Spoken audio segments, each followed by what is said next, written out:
Now, there are fears that thousands of landlords will soon be breaking the law when a new central licensing system comes into place.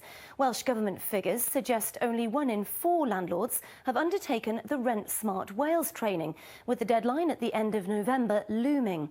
It's hoped the scheme will raise standards, but opponents say rogue landlords will slip through. Here's our economics correspondent, Sarah Dickens.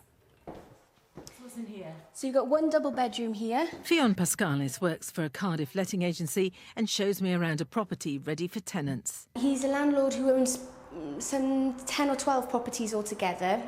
He purchased this building and has converted them into 8 self-contained flats, a mixture of 2 and 1 bedroom flats. So that's somebody that would be counted as a professional landlord. Their job is a landlord. Yes, that's right. Landlords and agents have to register within 6 weeks. The central licensing scheme, Rent Smart Wales, has been set up to combat rogue landlords.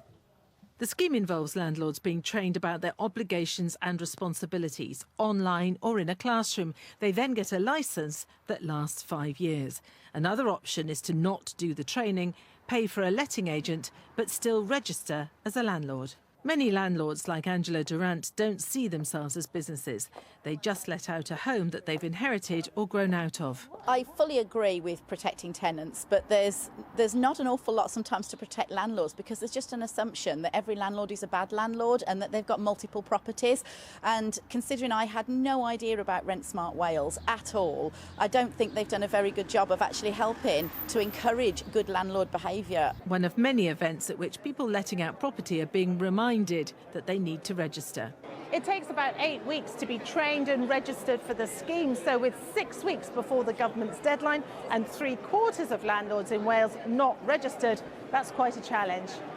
The Residential Landlords Association says it advised the Welsh Government against this type of licensing. It's incredibly bureaucratic. It's been done in Scotland and in Ireland. It's proven not to be very successful there. Scotland's been doing it for 10 years and still hasn't taken up about 15% of the landlords, and they're the ones that are causing the problems. The Welsh Government hopes the scheme will increase the reputation of the private rented sector here and in turn attract more investment in properties to rent.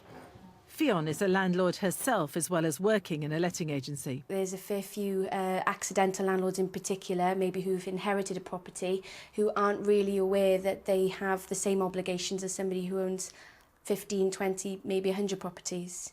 And the fear is that those people may find themselves the wrong side of the law without realising.